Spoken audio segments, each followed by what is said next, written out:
should tell you this, but I don't know who may be listening.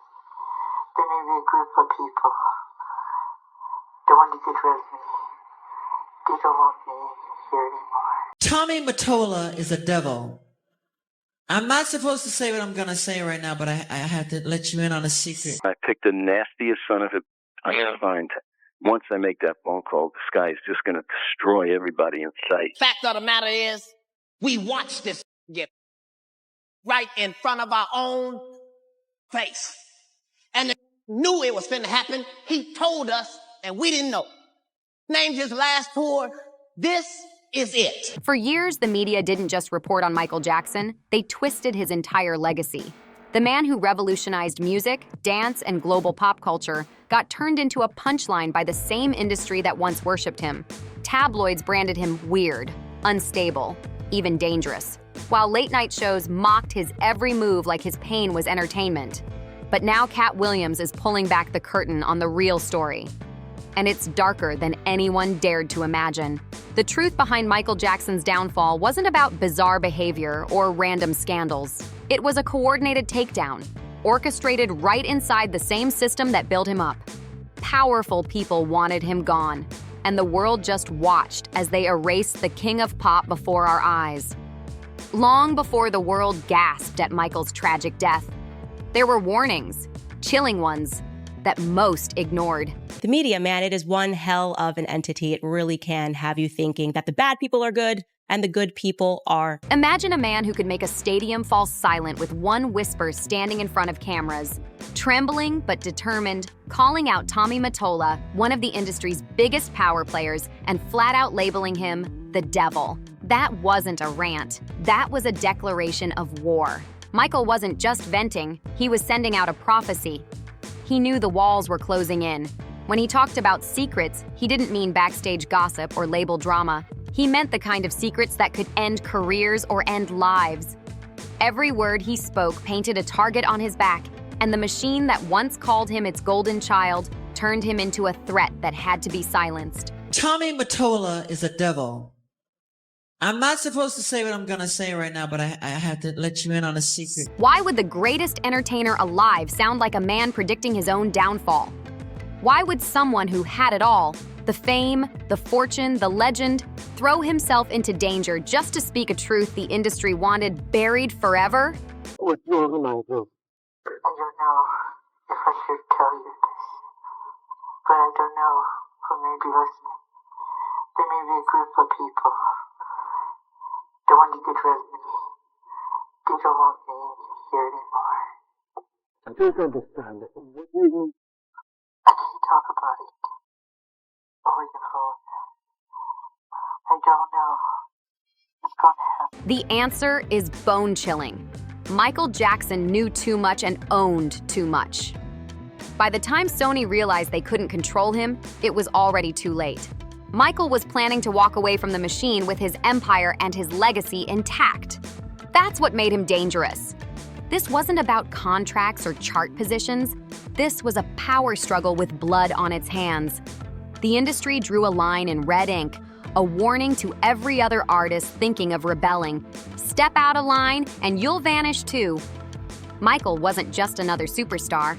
He was a man who dared to shine a light into the darkest corners of the music world. When he stood up and called out the devil by name, pointing directly at the puppet masters behind the curtain, the plan to erase him was already moving in silence. This wasn't wild theory. This was the opening act of a deadly script written by the people who decide who gets to rise and who gets destroyed. And we, the audience, were too distracted by the headlines to see the fire beneath the smoke. No, let me just say this. The tradition of great performers from, and I really want you to hear what I have to say. The tradition of great performers from Sammy Davis Jr. to James Brown to Jackie Wilson to Fred Astaire, Gene Kelly. The story is usually the same, though. You know, these guys work really hard at their craft, but the story ends the same. because the companies take advantage of them. They really do. And Sony. Michael knew what was coming. He wasn't hunted for being strange. He was hunted for being brave. Every move he made after that speech left behind clues, a trail of betrayal drawn by the same hands that built legends and broke them without mercy. His warnings weren't whispers. They were thunderclaps echoing through time, daring anyone bold enough to finally listen. Before the world woke up to the breaking news of Michael Jackson's death, the wheels of the machine were already spinning in silence. Smooth, calculated, and unstoppable. The kind of cold precision that only real power could pull off. And what's wild is that Michael had already told us what was coming. His warnings weren't hidden in riddles. They were loud and trembling, right there in his voice. When he spoke, you could hear the fear, the exhaustion, and the urgency. He said straight up that certain powerful people wanted him gone, and this wasn't performance or paranoia. It was the truth of a man being cornered. He understood that fame couldn't save him, money couldn't protect him, and staying silent would be the real death sentence. Take a closer look at that "This Is It" tour announcement. Everyone thought it was a comeback, but listen closely and watch his body language. Behind the smile was pain. Behind the applause was finality. "This Is It" wasn't just a slogan, it was a coded goodbye, a desperate message disguised as promotion. Being the artist that I am, at Sony, I've generated several $1 billion for Sony, several billion, and they really thought that my mind is always on music and dancing and it usually is, but they never thought that this performer myself would outthink them. Yeah. So we can't let them get away with what they're trying to do, because now I'm a free agent. I just owe Sony one more album. It's just a box set, really. It's with 2 new songs, which I've written ages ago. Katt Williams caught it immediately. Michael wasn't hyping up a tour, he was warning the world in the only way he could. Then came the shift. Slow, methodical, and cruel. The scandals, the whispers, the endless tabloid attacks. They all blended together to bury his humanity while we stood by watching. Because every album that I record, I write, like, literally, I'm telling you the truth, I write at least 120 songs every album I do. So I can do the box set, just give them any 2 songs. So I'm leaving Sony a free agent, owning half of Sony. So I own half of Sony's, and I'm leaving them, and they're very angry at me because of it. But I just did good business, you know. Tell him! Say it, Michael! Tell the story! The machine worked perfectly. Strip the artist of dignity, isolate him, break him down, then erase him completely. And the media? They didn't stumble into it. They played their role like pros. They convinced an entire generation that genius was insanity, that the brightest light in music was actually its darkest shadow. That wasn't an accident. It was a calculated rewrite of history, designed to make us forget the truth that Michael was fighting to expose. But, so, the way they get revenge is to try and destroy my album. But I've always said, you know, good art never dies. Thank you. I love Unbreakable. You know, and Tommy Mottola is a devil. While the world was busy staring at the spectacle, the real execution was happening right behind the curtain. Looking back now, you can't help but ask, did the most famous man on the planet try to save himself in plain sight, only for all of us to ignore his cries? How many others never even got that small window to speak before the system tightened the noose around their careers, their freedom, their lives? Michael Jackson was trapped inside a game he couldn't win. The same stage that made him untouchable became his cage. He started hiding his warnings in his music. Lyrics, performances, even speeches filled with messages disguised as riddles, hoping that someone out there would finally listen before it was too late. The fact of the matter is, we watched this get right in front of our own face. And knew it was finna happen. He told us, and we didn't know. Named his last tour, This Is It. White people, let me just tell you a little secret, if I could. Have never said this is it in a celebratory fashion. Let me just say, white people do it all the time. This is it. Not every time we saying it like this. You know what? This is it. And they straight up killed that. Killed him and gave us the most story we ever heard our entire life. First they told us this was a drug addict. Then we found out this drug was sleep. Are you telling me this got high and went to sleep? Yeah, that's no drug addict. Something's up. But when Michael's voice grew too powerful to silence quietly, the machine switched tactics. It went from operating in the shadows to waging war in the spotlight. That's when the character assassination began. Some of these things are the reason that the enemy decides to go ahead and let you be famous, is your ability to tear down your own kind, no matter how high they are. On the other hand,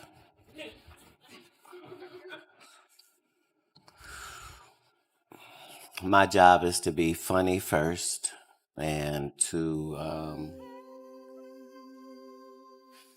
voice the opinion of a group that doesn't get to have their opinion out there, right? So as a black man, if you don't love yourself, you don't love me. So those were the jokes of a guy that was hurt. The campaign to turn the king of pop into the villain of his own story rolled out flawlessly. Headline after headline, rumor after rumor, breaking him down piece by piece until the world forgot who he truly was. Katt Williams pointed out that even he, at one point, joined in the laughter, not realizing he was playing right into the system's plan. That's how deep it went. Hollywood, the media, the internet, everyone was fed the same poison, turning mockery into manipulation. Michael became the punchline, proof that the system could destroy anyone, no matter how loved they were. You know, by an icon. And so I was telling those jokes. The fact that years later, Janet Jackson said she still loved me despite the jokes that I told about her brother is probably one of the most magnificent things, you know, just because I say a lot of hilarious, but it costs me every time. You know, like I'm never unscathed in these situations. And the so-called critical thinkers, the reformers who claim to see through the lies, they turned on him too, calling him the warning sign of fame gone too far. But the truth is, the darkest narrative, the one accusing him of the unthinkable, wasn't about justice at all. It was a weapon used because he dared to win against the most powerful label in the world.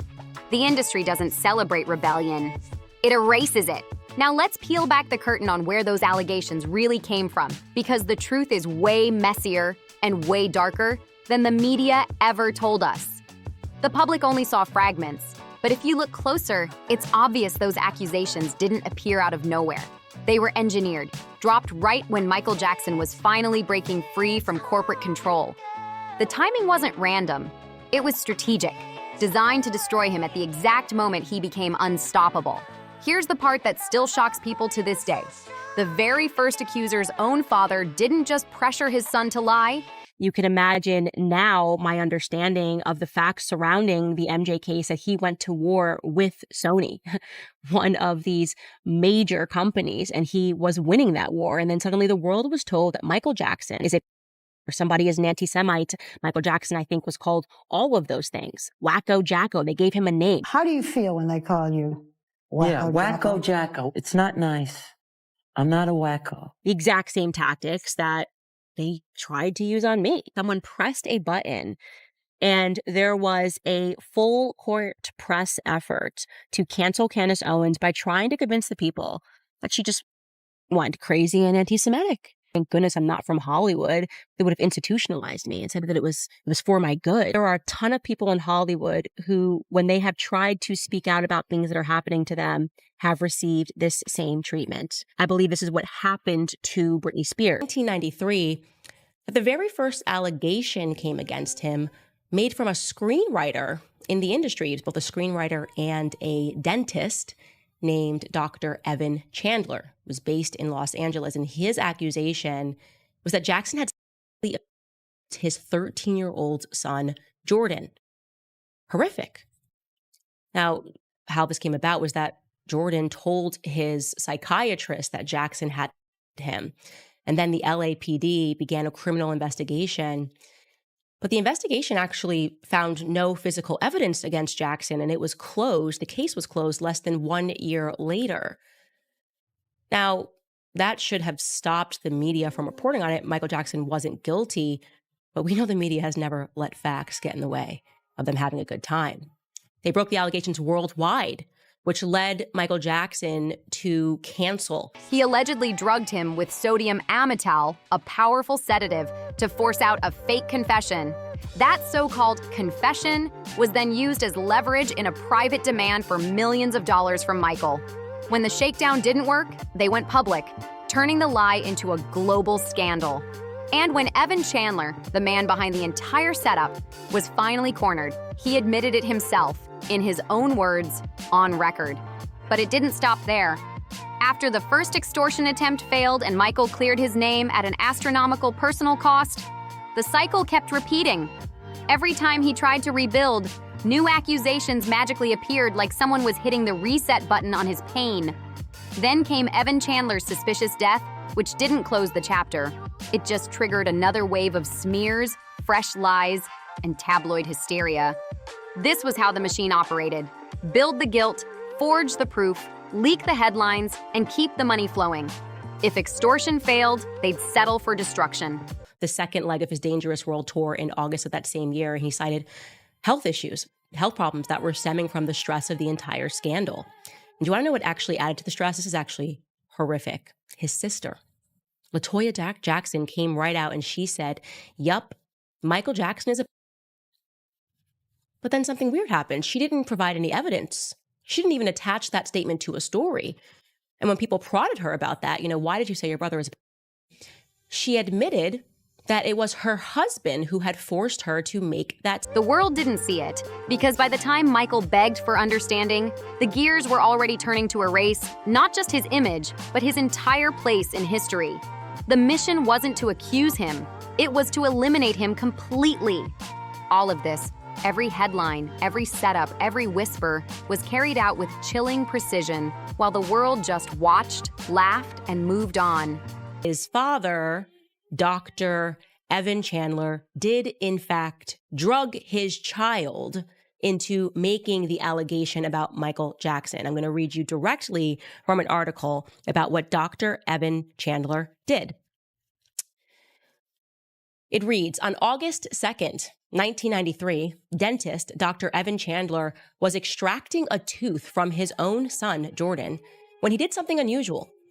Under the supervision of an attending anesthesiologist, Dr. Chandler injected his son with a dose of sodium amytal, a barbiturate, although in pop culture it has sometimes incorrectly been called a truth serum. It is not normal to use sodium amytal to pull a tooth. In fact, it is a psychological drug with sedative and hypnotic effects. But this is where the story takes its darkest turn, because it took someone from the inside, someone who truly understood how power moves, to decode what we were all too blind to see. That man was Katt Williams, stepping into the spotlight not as another comedian chasing clout, but as a truth teller who'd spent years quietly studying the system that chews up its own stars. Oh, totally normal situation to drug your child, to sedate him with a drug that produces hypnotic effects, and then to ask him, did Michael Jackson... to which your drugged and sedated son says yes. That is the actual story about how this allegation came about. And once his son said yes and he recorded that, Evan Chandler then demanded $20 million privately from Michael Jackson. He didn't go to the cops. He went to a lawyer. He said, I won't make this public if you give me $20 million. If you don't give me $20 million, I'm going to make it public. And Michael Jackson told him to kick rocks, allegedly. And then he had his lawyer go back and say, okay, what about if it's just $1 million? And by the way, at this point, it says that his lawyer was like, hey, man, but like, you know, if your son was maybe go to the cops, right? Like, don't just have me negotiating with the king of pop. Like, you should go to the cops. And he's like, you just keep negotiating. Unbelievably. Katt didn't attend Hollywood parties to network or rub shoulders. He was there watching, taking notes, studying how the machine really works. Who gets the spotlight? Who gets buried? Who rises? And who mysteriously disappears? Every favor, every handshake, every coincidental downfall. He saw it all, and now he's telling the world exactly what he learned. And here's where the bombshell drops. The truth that flips everything you thought you knew about fame upside down. And during this time, he took his son to a psychiatrist. We love psychiatrists on this show. And he made his son describe graphic details of what Jackson had done to him, but didn't do to any of the other boys who were also present for the sleepovers. You know, Jordan's mother at this point, June Schwartz, she and her new husband thought, you know, I think maybe he could be telling some lies. My ex-husband, maybe he's not that honest of a person. And so Jordan's stepdad, a man named Dave Schwartz, decided to confront him, to confront Dr. Evan Chandler. And not just to confront him, but to record him speaking about what he was going to do to Michael Jackson and co. Take a listen to Dr. Evan Chandler, the dentist, in his own words. According to Katt, in the entertainment industry, nothing happens by chance. Every scandal, every meltdown, every mysterious death is calculated, mapped out for maximum profit and control. This isn't gossip or exaggeration. This is insider confession, straight from someone who's lived it. Katt said it best. The audience doesn't know that deaths are planned. He wasn't talking about natural causes or tragic accidents. He was exposing a systematic elimination process where human lives are reduced to business decisions. When a star stops being profitable or starts pushing back against control, they don't just get canceled, they get erased. Now think about what that means for Michael Jackson. His so-called overdose wasn't some random tragedy or medical mistake. It was the final act in a plan that had been unfolding for years. This man is going to be humiliated beyond belief, and I will not believe it. He will not believe what's going to happen. And it's beyond his worst nightmares. That's one more record. This attorney I found, I mean, I interviewed several, and I picked the nastiest son of a I can find. Once I make that phone call, this guy is just going to destroy everybody in sight. Here's the most damning evidence yet. MJ's first accuser's father didn't just push his son to lie. He literally intoxicated his child with sodium amytal, extracting a confession he would later use to demand millions from Michael in private before going public when the shakedown failed. And when cornered, he admitted it, in his own words, on record. Evan Chandler, the person who started this initial allegation, he's no longer with us because he committed in November of 2009. The goal wasn't just to silence him, it was to cash in on his demise. Turn his death into the most profitable comeback the machine could ever create. What Katt revealed wasn't a theory. It was the blueprint of character elimination, and Michael's story fits it perfectly. The scandals, the lawsuits, the money traps, none of it was random. Every move, every headline was part of a master plan, slowly pushing Michael toward one predetermined ending. Katt Williams exposed it for what it truly was. A scripted reality show where the biggest stars aren't just entertainers, they're characters in a system-controlled performance. And when those stars become worth more dead than alive, that's when the real game begins.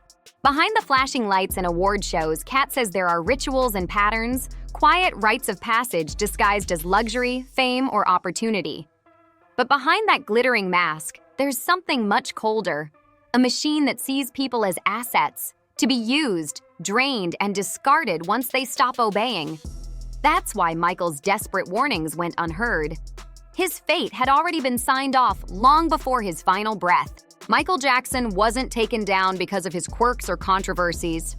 He was eliminated because he was too powerful, too smart, and too free. He'd figured out how to beat the very system that built him, and that made him a threat.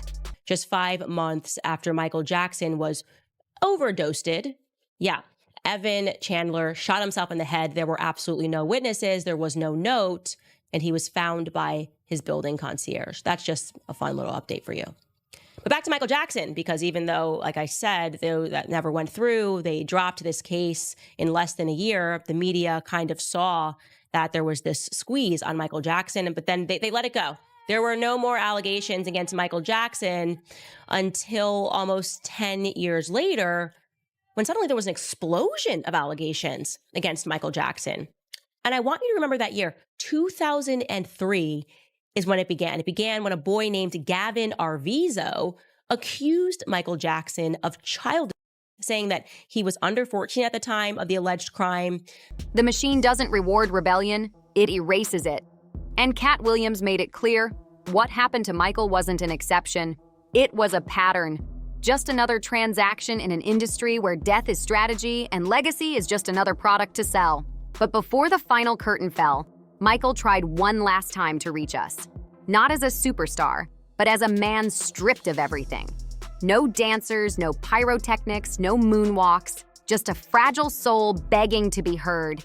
He wanted the world to look past the lies, to see the human being underneath the legend the media had shredded. Watching those last moments now feels different. It's not a king commanding his stage anymore. It's a man fighting for his truth while the world looked away. What we're seeing isn't the same unstoppable superstar who once froze crowds with just a single move. This is a man broken down by design. Piece by piece, year after year, Michael Jackson was stripped of his confidence, his freedom, his humanity, until all that was left was a desperate cry for mercy. The singer was then charged because of this allegation with 7 counts of child sexual abuse and 2 counts of administering an intoxicating agent. What does the public actually remember from that time? What do you remember from that time? Well, we remember that Michael Jackson was wacko jacko, that he was crazy, that he was addicted to drugs, whatever his doctor was injecting him with. Here are just some of the headlines: wacko jacko, backo jacko, grade, wacko jacko, jacko on the attacko. I mean, this is like seared into my memory. I'm sure it's seared into your memory as well. This is what I remember. And I also remember that he was anti-Semitic. Yeah, there were headlines calling him an anti-Semite, saying that he hated Jews. And by the way, they had evidence because, so weird, but his doctor who overdosed him also recorded Michael Jackson while he was... The world saw the headlines and the scandals, but missed the deeper truth. This wasn't a fall from grace. It was a calculated demolition. By the time he stood before cameras pleading for understanding, the system had already done its job too well. The public had been programmed to laugh at him, to mock him, to treat him like a punchline instead of a victim. They didn't see the genius being assassinated in slow motion. They saw a meme, a joke, a cautionary tale about fame gone wrong. That's how powerful the machine's manipulation was. It rewired global perception until compassion disappeared completely. And the proof of that manipulation? It's haunting. Even Katt Williams, the very man now exposing Hollywood's darkest truths, once got caught in the same trap. Also clearly sounding like he was high on drugs. Maybe his doctor gave him drugs and then spoke to him. And somehow this conversation between him and the doctor made its way out into the public. Long before he became a truth teller, Katt was unknowingly feeding the narrative, repeating the same lies and manufactured scandals that had been planted by the industry itself. There's a clip of him mocking Michael, and when you hear it now, it's chilling. Katt himself later admitted he was playing right into the system's plan, not realizing he was being used as a weapon against the very person he would one day defend. That's how deep the deception ran. It wasn't just the tabloids or the talk shows. The manipulation reached even the voices that were meant to speak truth. So if someone like Katt Williams, someone awake, aware, and fearless, could be tricked into attacking Michael, Imagine how thoroughly the public was conditioned to hate him. That's the real tragedy. Not just that the king of pop was silenced, but that we were taught to help bury him. Every single time Michael tried to defend himself, the machine flipped the script. Every truth he spoke, every attempt to clear his name, was instantly twisted into proof of his so-called instability. It was the perfect trap. The more he fought back, the crazier they made him look. Michael Jackson is freed in a smelling like little boys' holes, and I'm supposed to be excited. Michael, I know I'm supposed to be happy because he used to be black. I know, I remember.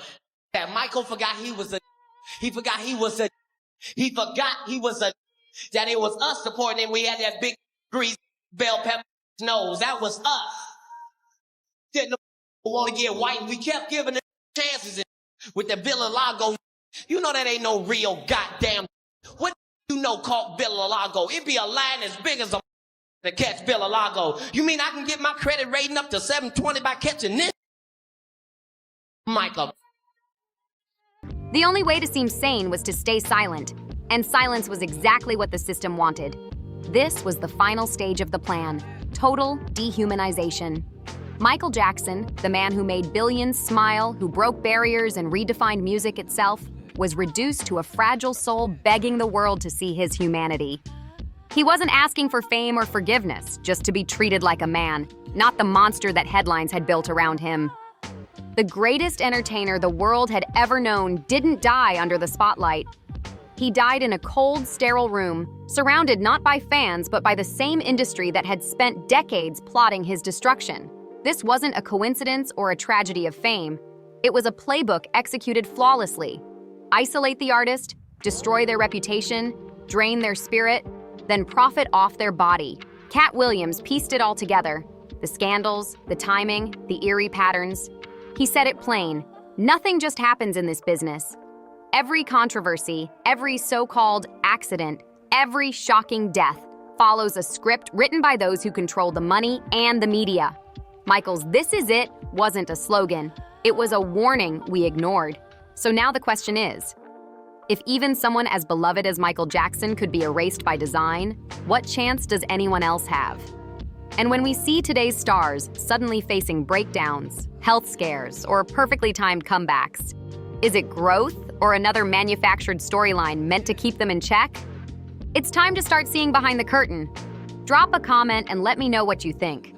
Do you believe Michael's death was planned? Hit that like button, subscribe for more deep dives into the stories they don't want told, and I'll catch you in the next one. Stay alert, stay questioning, and keep it real.